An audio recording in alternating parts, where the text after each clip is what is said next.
আসসালামু আলাইকুম প্রিয় বন্ধুগণ, আজকে আমরা খুবই গুরুত্বপূর্ণ একটি বিষয় নিয়ে আলোচনা করব। সেটা হলো নামাজের তিনটি বিষয় নিয়ে, যে তিনটি বিষয় বেশিরভাগ মানুষের অর্থাৎ 90% মানুষের ভুল হয়ে থাকে। সেটা হলো তমানিয়া। তমানিয়া কি, চলুন আমরা নবীজি আলাইহিস সালামের হাদিস থেকে জেনে নেই।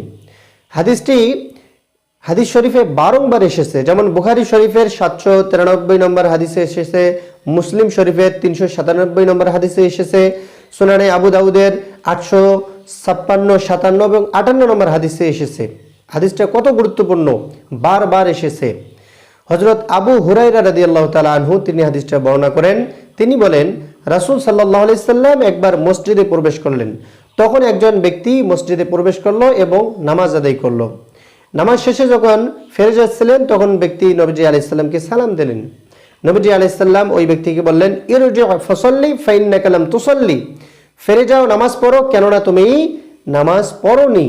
হ্যাঁ, ইরজি ফাসাল্লি ফাইন্নাকা লাম তুসাল্লি, ফিরে যাও, আবার সালাত পড়ো, কেননা তুমি সালাত পড়োনি।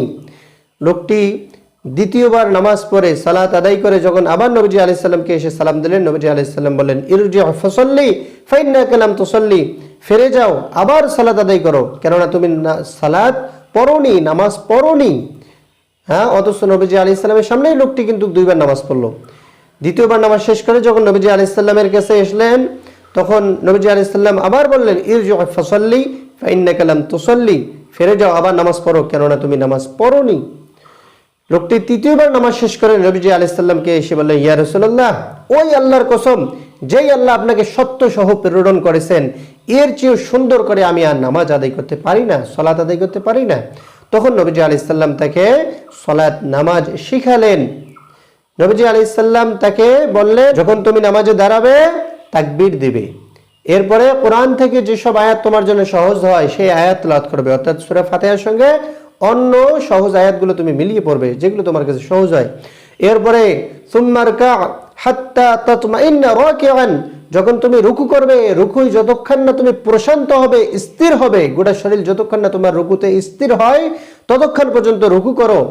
সুম্মারফা হাত্তা তা'তাদি কাইমান, রুকু থেকে উঠে যখন দাঁড়াবে, যতক্ষণ না তুমি স্থির হও, শান্ত হও, প্রশান্ত হও, ততক্ষণ পর্যন্ত তুমি দাঁড়িয়ে থাকবে। হ্যাঁ, এরপরে নবীজি আলাইহিস সালাম বললেন, সুম্মাসজুদ হাত্তা তাতমাইন্না সাজিদান, এরপরে যখন তুমি সিজদায় যাবে, যতক্ষণ না তুমি সিজদায় প্রশান্ত হও, স্থির হও, শান্ত হও, ততক্ষণ পর্যন্ত তুমি সিজদা করো। এরপরে নবীজি আলাইহিস সালাম বললেন, সুম্মাজলিস হাত্তা তাতমাইন্না জালিসান, দুই সিজদার মাঝখানে যখন তুমি বসবে, যতক্ষণ না তুমি প্রশান্ত হও, স্থির হও, গোটা শরীর শান্ত হয়, ততক্ষণ পর্যন্ত তুমি বসে থাকো। তো প্রিয় বন্ধুগণ, নবীজি আলাইহিস সালাম আমাদেরকে এই হাদিসের মাধ্যমে শিক্ষা দিয়েছেন যে নামাজে কোনো ধরনের তাড়াহুড়া করা যাবে না, স্থিরতার সহিত প্রশান্তভাবে, হ্যাঁ, তমানিয়া অর্থাৎ প্রশান্ত হওয়া, স্থির হওয়া।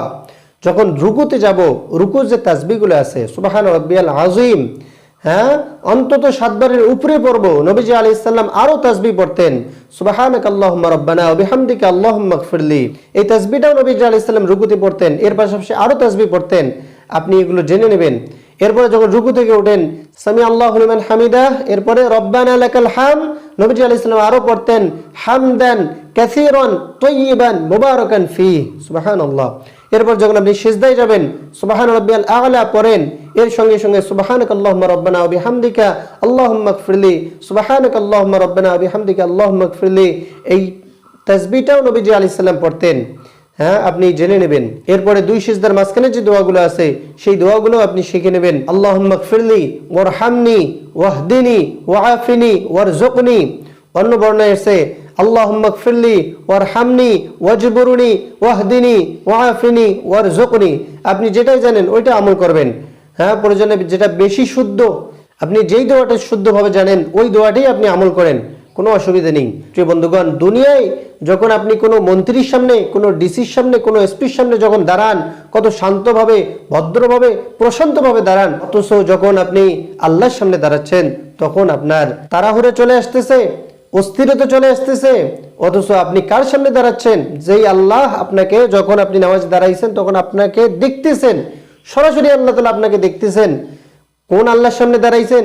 যেই আল্লাহ এই গোটা পৃথিবীর মালিক, নবমণ্ডলের মালিক, ভূমণ্ডলের মালিক, যিনি আপনার জীবনের মালিক, গোটা সৃষ্টির যিনি মালিক, সেই আল্লাহর সামনে আপনি দাঁড়িয়ে তাড়াহুড়া করতেছেন, হ্যাঁ, অস্থিরতা দেখাচ্ছেন। দুনিয়ায় যদি আপনি কোনো ডিসি, এসপি, মন্ত্রীর সামনে দাঁড়িয়ে যদি এত ভদ্রভাবে দাঁড়িয়ে থাকেন, এত শান্তভাবে দাঁড়িয়ে থাকেন, আপনি এত জেন্টলম্যান যদি তাদের সামনে প্রমাণ করার জন্য এত শান্তভাবে থাকেন, তাহলে আল্লাহর সামনে এত তাড়াহুড়া কেন?